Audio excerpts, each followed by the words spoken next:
Now let's show how easy it is to migrate from one server to another. In this demonstration, we're going to be migrating from one Windows 2012 server to another. However, we do support Windows 2003, 2008, and 2012, both the first edition and R2. And what I've done beforehand is installed double-take move on both the source and target servers. I've also activated these servers from the double-take console, and now we're ready to create our jobs. The first thing we want to do is add our servers. I can click Add Servers on the right-hand side, or I can go up to Manage Servers at the top, and then click Add Server on the left. I've already done this to save a little bit of time, so let's get started and select Double-Take Move as our product. I'll select the source server and click Next, and the job we're performing today is full server migration. It selects all the volumes on the server and is displayed on the right. If you don't want to migrate a particular volume, you can easily deselect that volume. And you can also go down to the replication rules section at the bottom and add any particular files, folders, or paths you don't want to migrate. In this example, I want to migrate everything, so I'm going to leave it alone and click Next.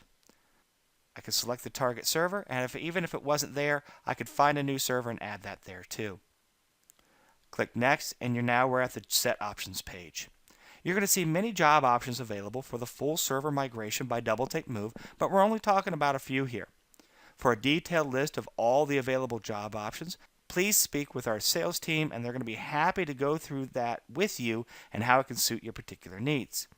Also, our built-in documentation is a great resource as well and can speak to all the available features. So let's talk about a few of these.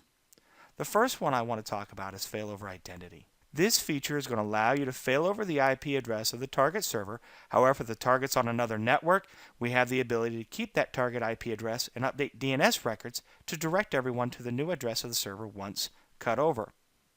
We also offer compression as a feature of double-take move. It's an excellent feature if the source and target server are across a WAN connection, as we offer 3 intelligent levels of compression to reduce the amount of data that's actually sent across the wire to complete the migration faster and more efficiently.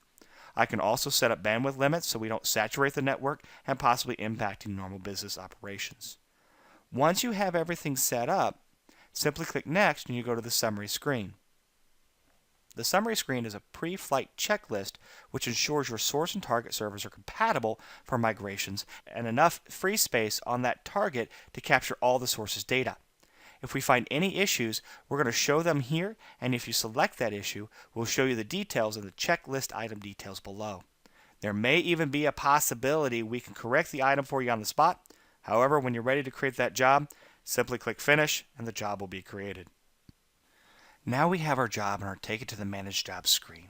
The job is currently highlighted and we can see it started a calculation on the top right and to see how much data we actually need to send to the target. Also down below you'll see the job highlights, which will give you a bit more detail about what's going on. Some of the values are still 0 because the calculation hasn't finished. But once it's completed, we'll see values there and it'll be changing due to the mirror. Keep in mind the mirror occurs while the source server is still operating and occurs during normal business hours. I could double click on any of these jobs and go to the job details. This is going to give me even more information about the job, and I could click Edit Job Properties to make any changes to the job that I want. I've gone back to the Manage Jobs page, and you can see the mirror is progressing and we're showing a percentage of completion. Also down in the Job Highlights section, we see some values there where there were none before as the calculation's completed. Now let's wait a second and allow this job to complete before we check out a few more items. The job is completed and is in a protecting state, which means we can cut over at any time after this point, like the weekend or off hours. There's no need to synchronize the data again after the source is shut down, as we continuously keep track of changes on the source and send them to the target until you're ready to migrate. Before we actually cut over, let's check out a few things. I've gone to my source server and you can see the default Windows 2012 background, and I want you to make a mental note of that. Now let's go over the target server. You can see here I have a plain black background that's going to be replaced by the source server settings upon migration. Also, if I open up Windows Explorer, you're going to see there's very little free space on that C partition if we compare that to the source server.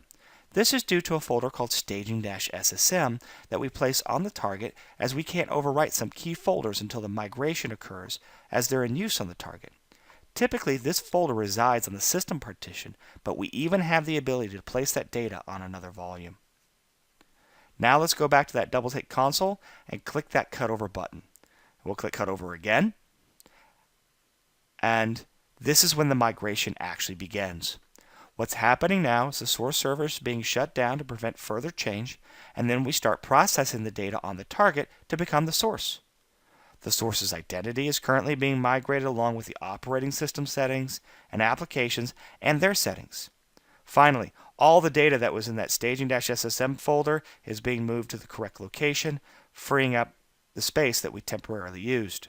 This takes just a few minutes to complete, so we're going to wait a bit and allow that to complete.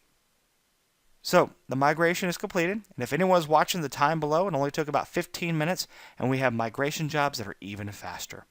So let's go to that target server and check out what happened. I'm on my target server now, and I'm going to go ahead and log into that server. And what we're going to see is the default Windows 2012 background that the source server had configured. And if we go into Windows Explorer, we're going to see a good portion of that used space has been freed up, and that staging SSM folder is still there, but it can be safely deleted as it simply keeps some backup copies of the original registry. Now the migration is complete and the entire source's server identity, including settings, application, data has been migrated. I can simply click delete, and my migration is complete. And that's how simple a migration could be with double-take move.